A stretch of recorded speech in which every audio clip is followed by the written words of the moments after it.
legit. All right. So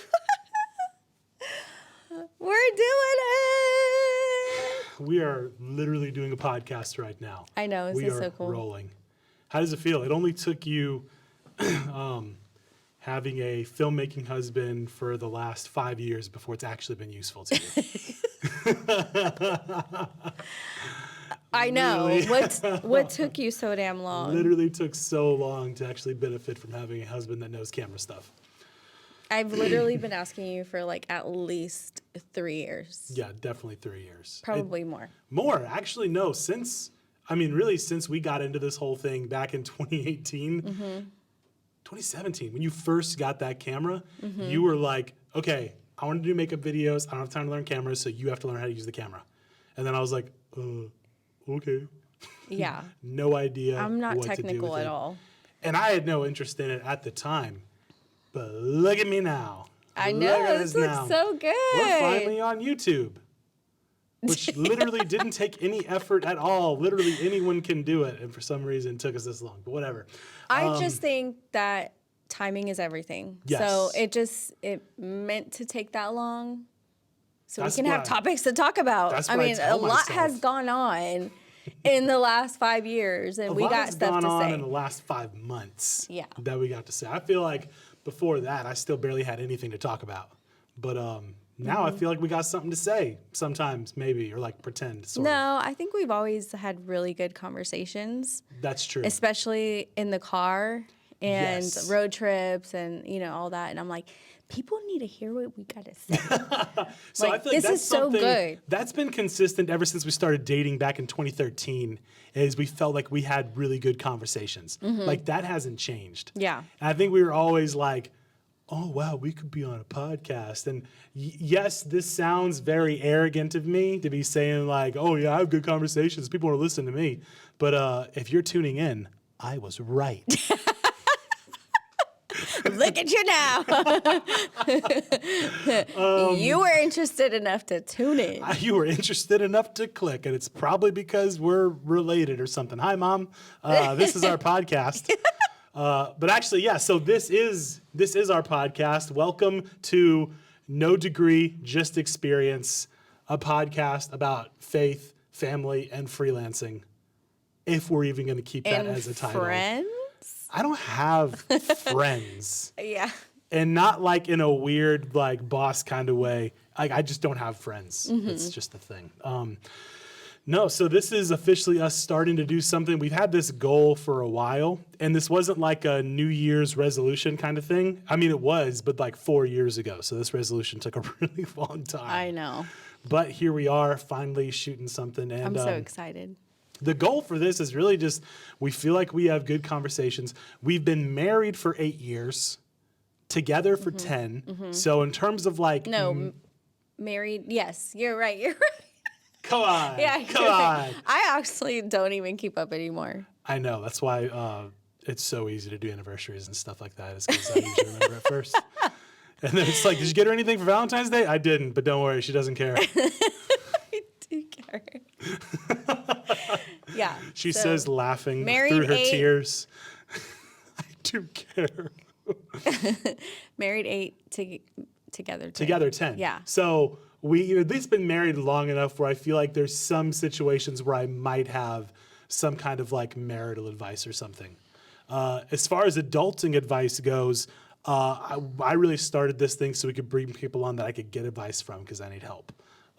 But I know, right? yeah. I think we all do. We don't ever have it right. No, definitely not. But yeah, just wanted to kind of have a place where we could come and kind of talk, have our conversations and stuff. This is also like, I feel like this also doubles as like quality time. Yeah. Oh my gosh, that's huge. Yeah. And so it does. It does, right? Because I didn't even think about that. I thought about that. So we also have 2 kids.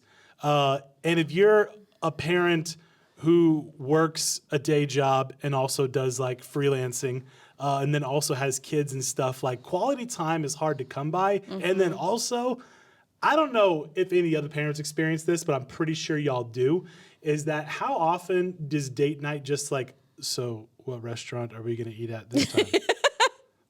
I know. The Chinese buffet, it's like $17. Oh, so don't even lie. That one's good though.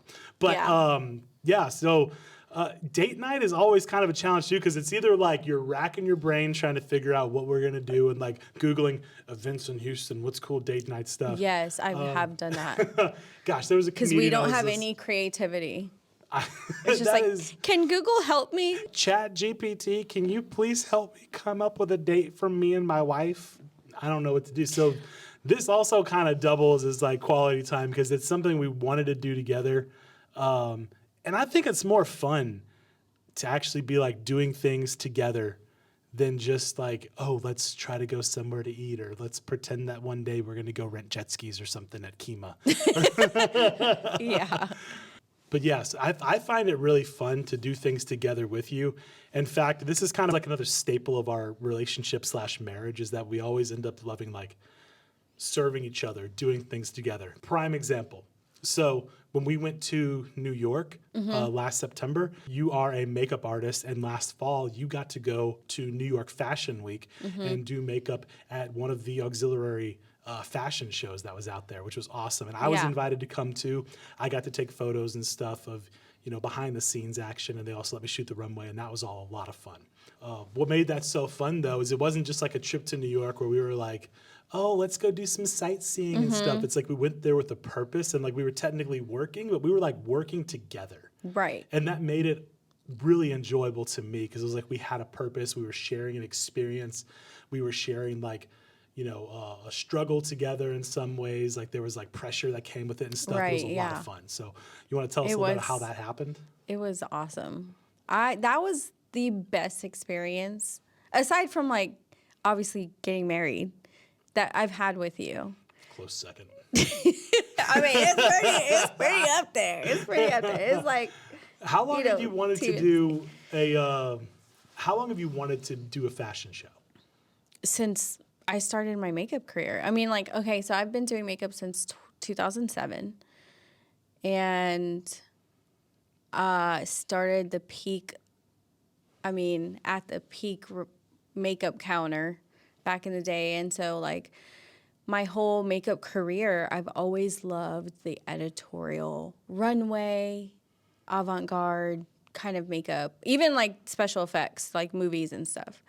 So I just like, it was such a cool opportunity to like go get invited and like go work it. And I'm like, hell yeah, let's do this. Like I remember coming home. And I'm like, Charlie, I have some news. I booked a job. And you're like, what did you book? What's the job? I was like, I'm going to New York Fashion Week.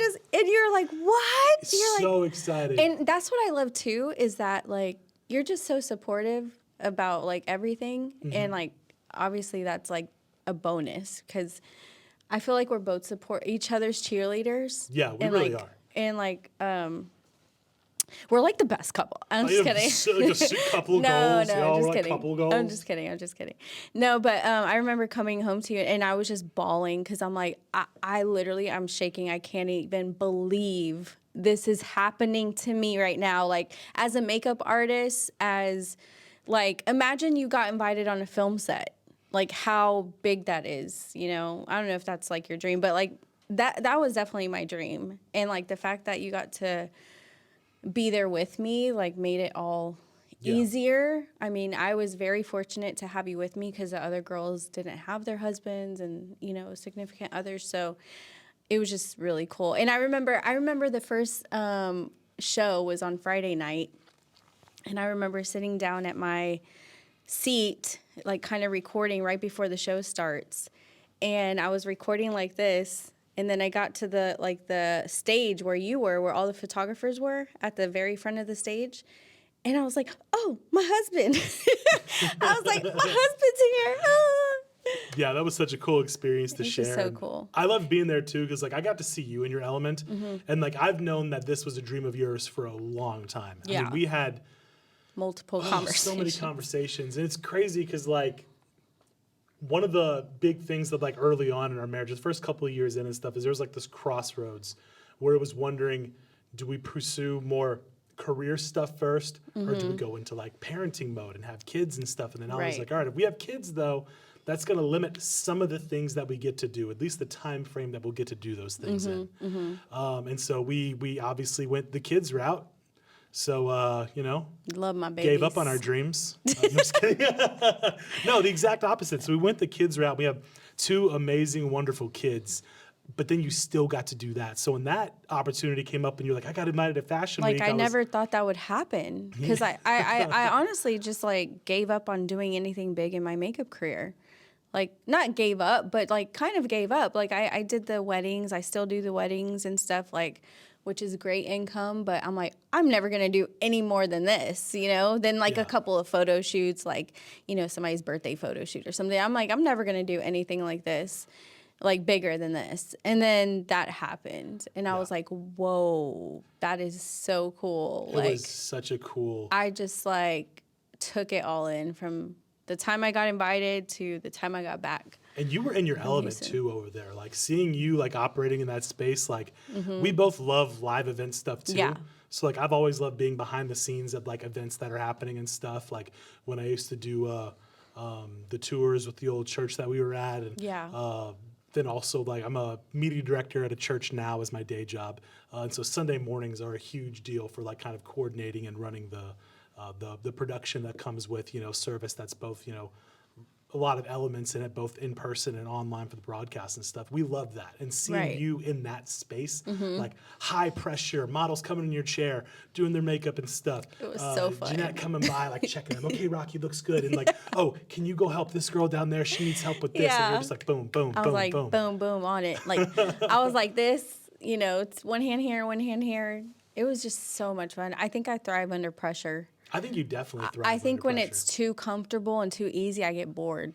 And I'm like, all right, I'm chilling. There's But like, there's just something about being in a high pressure environment that I thrive off of. I'm like, yes. I think it's just how my brain works. Yeah, so that's why I'm really Putting things in stoked. order, like ordering chaos kind of thing. I was like, that's how my brain works. That's why you chose to do bomb diffusing school. So I'm really happy to see how that Miss Hurtlocker over here.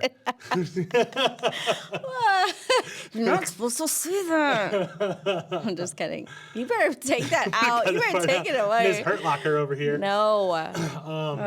You see what I've got to deal with? My whole life. It will always be a core memory. Yeah. But that's what our podcast is about, is just like talking about our experiences and things that we get to do and like opportunities and people we meet and stuff. Like, I don't got no college degree, but I got experience. And I've done a lot I of got cool some things. experience. And I've been fortunate enough to Yeah. do those things. Yeah.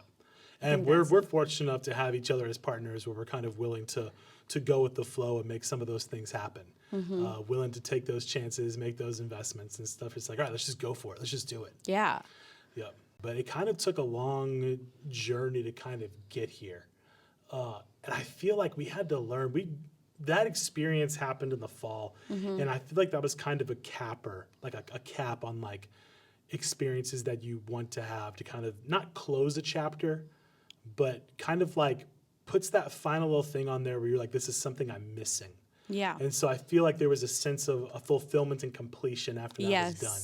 Yeah, because after, like, when I think about it now, I'm like, I'm good. Like, I've experienced it. Like, I'm so grateful for the opportunity. I'm glad I went and glad I invested in that. And it's like, if I got invited back, if I'm able to, like, heck yeah, I'm going to do it again. But I would be okay if I didn't.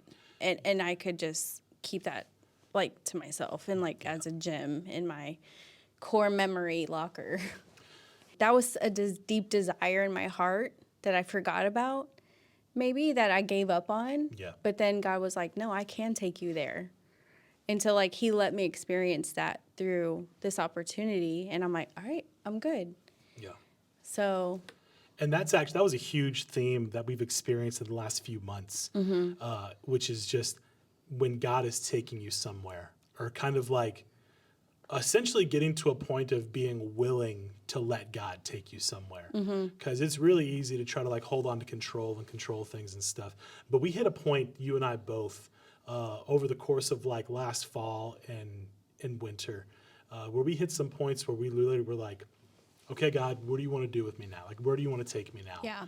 I myself hit some low points where I was like, I had a moment that I hadn't had either in a long time or possibly ever, where I like had a moment where I said, God, I can't do this on my own. Like, I need you. Like, I need you to come through right now. And it wasn't until I said that really things started changing and evolving for us a lot. So where do you think that kind of fit in for you in the turn and like God's plan for where you were, where you've been, and where He's taking you? Like, Well, I think it got rid of the distractions. Because I think if I was, like, we're on this new journey, which I'm sure we'll share about.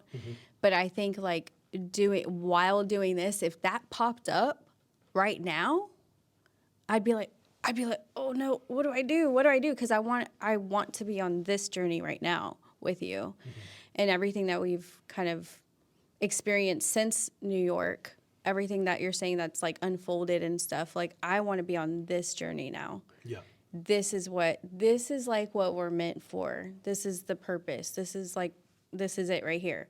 And I feel like if I was walking on this path right now, the path we're on now, and then New York came, I would be so like at a crossroads. And I felt like that was a distraction that would have came into play. So I felt like I got to experience the most intense dream that I've held on to, like the most passionate dream I held on to. I got to experience that. So now I'm prepared for this journey that I'm about to go on, because I'm walking in it with peace, no distractions, and I'm focused. And I feel like all the stuff we experienced later on that year after September and then until now, it's just like I'm good. Like, I'm here. I'm 100% present. yeah. I feel like I had some kind of those moments of being prepared and having that time to kind of prepare your mind, prepare the space, prepare the room. Gosh, I had this moment a couple weeks ago where for any parent who has a couple of kids, it's probably very relatable. I would hope for you, it can't just be me. That, when you're busy, you're working a job, you're trying to spend time with your kids, you're trying to do cooking, keeping up with healthy lifestyle, you want to work out, but that's one of the first thing that falls off and stuff is going to the gym. But something else that happens in your house and stuff is it's really easy for you clean up your house, and let's say you do it as soon as you get home. And then you cook, you spend some time with your kids and stuff. You do the bedtime routine for the kids and whatnot. Yeah. And then by the time that's all over, 9 o'clock at night, you walk into the living room and everything that you had cleaned has somehow reaccumulated onto the floor by these tiny little wonderful gremlins. And for whatever reason, the dryer doesn't fold the laundry too. How much do I have to do? I put it in the washer. I moved it to the dryer. Where does the responsibility end? So in our house for a long time, I'm trying to get better. We're trying to do better.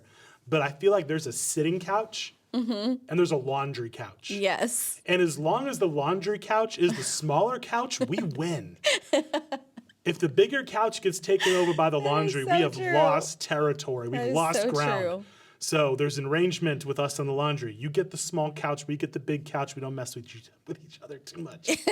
We don't mess with each other too much. Yeah.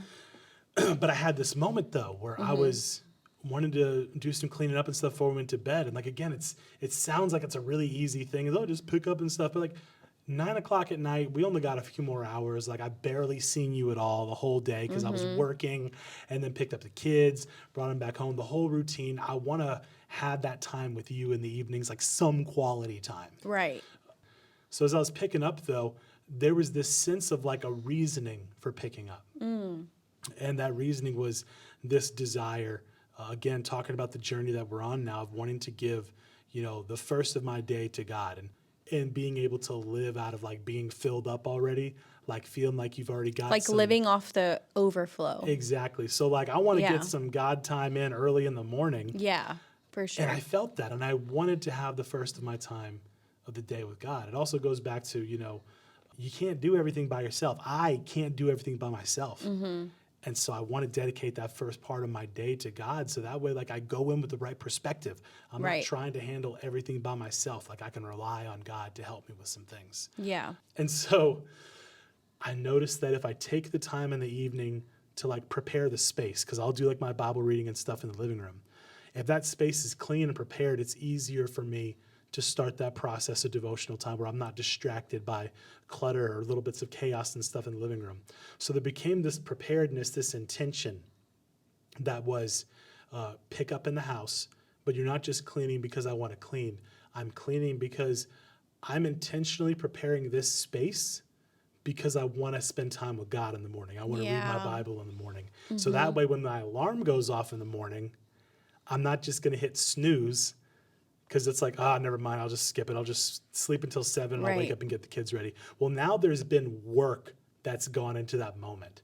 The time I took preparing in the evening, it's like a reminder in my head that you took the time the evening before to prioritize your time with God. You took the time to do the work to clean up your space. So now when the alarm goes off, there's intention there where it's like, no, Right. I'm going to get up and do this now because I took the time last night to clean up and stuff to have this time. So I'm definitely going to take advantage of it now. It's this extra step that's created more significance around something that before was so easy to just hit that snooze button, skip. I'm going to pass on that time reading my Bible in the morning because I could use some extra sleep before I wake up the kids. Yeah. So it's preparing a space, it's preparing a mindset that ultimately enables me to keep that goal of filling my cup up early in the morning. Yeah, I think that's the season that we're in right now is like preparedness. Yeah. Because right now I feel like the things that we have went through in the past 6 months, it has all been like a working in our hearts and our minds, preparing us for the podcast and all of these things that we wanted to do and never came about. And now it's like the right time, right? Because we're in the right mindset Yeah. of like, okay, we're working through some things internally. We've got the distractions out the way. I just really feel like this is our season. This is our time to be like, all right, bootstrap, backpack, pack, got the snacks. I'm ready to go like on this journey. I'm excited for it. Yeah. I'm excited for what's happening. And so like, okay, so your outside is a little bit of a representation of like inside, right? Like that's something that we yeah. kind of like if there's clutter and distraction and like just a mess, like it's kind of something's going on inside. Like there's some kind of Yeah. relation to like inner turmoil or like inner like clutter. I don't remember where I heard that quote from Yeah, the mama. first time. Yeah, Was it? mama's a declutter, Well, I know uncluttered, it. Maybe it was her. organizer. Just No, in but case she- it was someone else, drop it in the comments if this quote came from somewhere else. Because I Okay. know that even like Jordan Peterson has Yes. that book, and he talks about make your bed first. So he has like some Yeah. concepts of that in that Yeah. book. But the one that comes to my mind is this thought of your outside environment is going to reflect what's going on the inside. And I can say for me, that's true. Maybe that's not true for you. Maybe that's not true for everyone. Like there could Yeah, be some yeah. people that like, they're doing great on the inside. They're spiritually healthy. They're physically fit. Well, because I do feel like if you are those things and you're in a good place, you're at peace, you're like you got a routine going on. You're waking up early, you're drinking eight glasses of water a day, like you're exercising, you have a routine in place because you have peace like internally and like you're good at where you're at in life. Yeah. It's easy to keep up with. But if there's no peace internally, I feel like you're like, oh my gosh, scatterbrained, and then like you're running late, and like, okay, because you're running late, you're trying on different things, you're just throwing it on the bed, and you're like, I'll deal with it later, and like you don't have time to think through the details. Yeah. And then you're just like out, and then you come home, and then you're like, oh my gosh, like I gotta cook. I can't clean all this mess. Like I gotta cook dinner. And so then Yep. like the kids are running around, and then the kids are like, mommy, mommy, mommy, and because they haven't seen you all day, and like then you have mom guilt. So then you're trying to spend time with it, and it is Oh, the mom and dad guilt. chaotic. It is chaotic, and I'm is. like, you have to be intentional with your time. So like this past like Lent or whatever, a lot of people are giving up food and sugar, which is kind of more common, like, because I feel like food is easier to give up, That's the first thing that comes to mind is like, oh, I'm going to give up sugar. Yeah, or like food, Coke or something. I was at the salon the other day, and they were like, yeah, we gave up this and that. We gave up social media. And I was like, oh, that's a good one, because like Social we're all media addicted fast. to social media. You're on social media right now. I felt like social media fasting felt like something I could do back in like 2010. That's hard to do now. Yeah, it is. That's like social media fast almost feels like I'm gonna live in solitude. That's where social relationships are at. That's where you talk to it's people, crazy. communication. It's crazy how, when you take that away, how addicted you are to it. Yeah. It's scary. It's like unhealthy. It's definitely weird. But it reminds me though, when I can't even say it was fully, but when I lived in Peru and we didn't have internet everywhere we go, this would be an interesting challenge, is to live on Wi-Fi only. For anyone who's had to travel to like a foreign country for an extended period of time and they didn't have a data plan and they could only do Wi-Fi, that itself is a game changer. Because like if you go to a restaurant with somebody, like when I was in Cusco, Peru, and I would go to a restaurant, if they didn't have Wi-Fi, we had very engaging conversations. Which is great. Yeah, I it's love awesome. engaging conversations. If I did have Wi-Fi, it was easier to be like, well, let me kind of get in touch with some people real quick and blah, blah, blah. But if you Right. didn't have it, you were just talking to people. And if you weren't in a building and you were just walking around town or hiking or anything, Yeah. very engaging conversations and stuff. So interesting to live without internet. So even just being on Wi-Fi, like I would challenge anybody, try giving up your data for a day. Not a day that you're working. No, I think a lot of people can do a day. It's like, try it for 30 days. I don't Try it for a month. Try not to get on your phone for a If month. you That's have the hard. kind of job where you can be away and do that, then try Right. that by I all know. means. So what I was saying was, a lot of times our environments are a reflection of us, like even when you go into like somebody's car, which I'm guilty of too. I got kids, but it's a mess. You're like, I don't have time, Yeah. And so I feel like what you were saying about being intentional, like you almost have to have a routine to keep you accountable. Yeah. But also you just can function better when your space is cleaned up and it's organized and your thoughts are like, I remember when like sometimes I'd come home from like a long day on the weekend and Charlie would have like the house clean, dishes clean. I was just like, oh my gosh, I can relax. And I appreciate that too.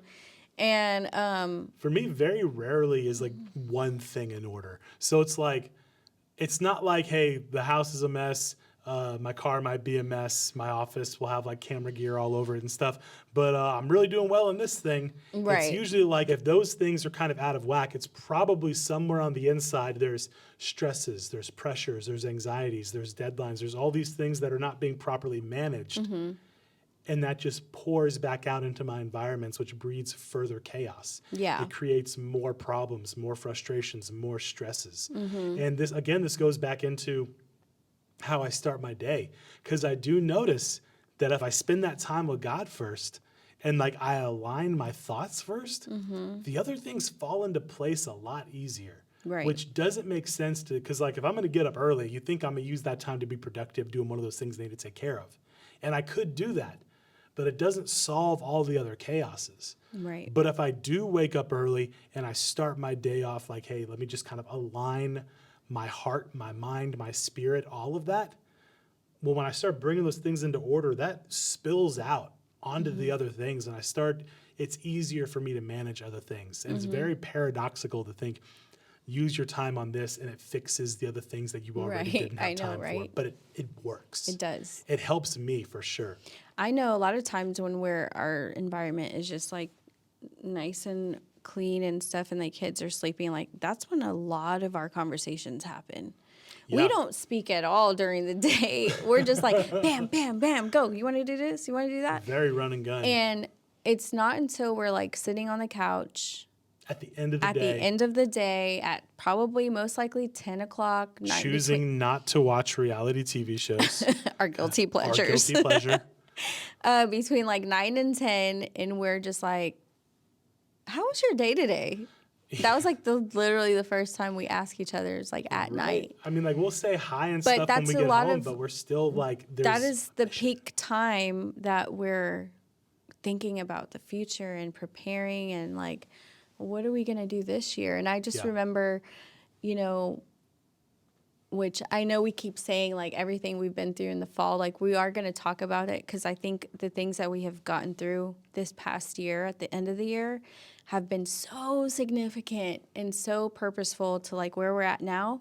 But we're going to have to talk about that on another podcast because like Yeah. that's a whole nother topic. But I feel like when we kind of broke those mentalities, kind of pushed through all of that, it prepared us for like the conversations that we have been having and making room for, you know, God more and like putting him at the center.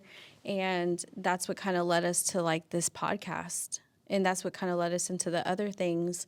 And it just felt right. It just felt like the right timing. Yeah. So it I'd was say the biggest change that happened to us is preparing a space for God and making time for God to let him open up those doors for where we're heading now.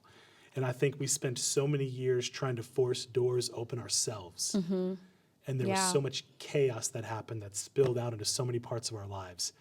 But when we finally prepared a space for God, made place, made time for God, and then said, hey, where are you taking us? That's when we started actually seeing it really what he had for us. It really did. It really did. And oh man, like I just think about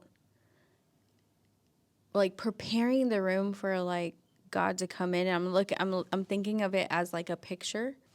When you first shared that thought process of like preparing the space and like giving your time to God the first time of your day when you wake up, it reminded me of the story of Mary and Martha, you know, in the Bible where they were preparing for Jesus to come to their house. I think it was Martha, correct me if I'm wrong, that was like kind of scatterbrained. It was like, I gotta clean up. And Mary was just like, it's cool. Like, and Jesus came and he sat down and he's like, Martha, don't worry about it. Like, I'm here. Let's talk, you know? But I find it to be like almost like beautiful because I'm thinking of it now in this day and age, like of Jesus coming to my house and like my house is out of order. And it's something that like I want to do that for him. I want to prepare the room, prepare that time, that sacred time for him because it's sacred and it's special. And I don't want any distractions. I want to just be me and him. But also, a lot of times, like this whole time, I guess, like that I've been walking with Christ, like I always had a personal relationship, right? Like, so like, it's always like, no, my relationship with Jesus, my relationship and your relationship with Jesus and their relationship with, it was always like personal and individual.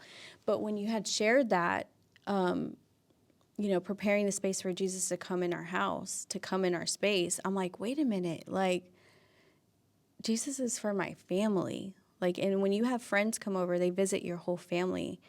But it's like the picture of like Jesus like, hey, I'm 5 minutes away. I'm coming to visit because I'm right around the corner.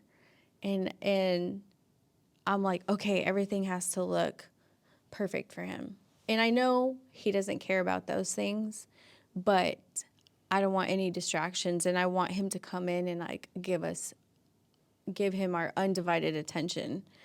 And that's how I felt when we started having this mindset of like waking up early, keeping the house clean, organized, like just in order. So we have that time and no distractions, like for him to come in and give us these ideas and these really nice talks together as a married couple and like lead us. I think the metaphor works for internal and environments and everything. It's like if Jesus were to call you, hey, I'm 5 minutes away, and you look around and like the laundry has taken over the sitting couch. Yeah. The toys are all over the floor and stuff. You're going to scramble to like fix all that stuff up. And like you said, he doesn't care about that. But look at Martha. He didn't care about it with Martha either, but because of where Martha wanted her standards to be, where Martha's headspace was and stuff, so much easier to focus when that preparedness has already happened. Same thing like internally.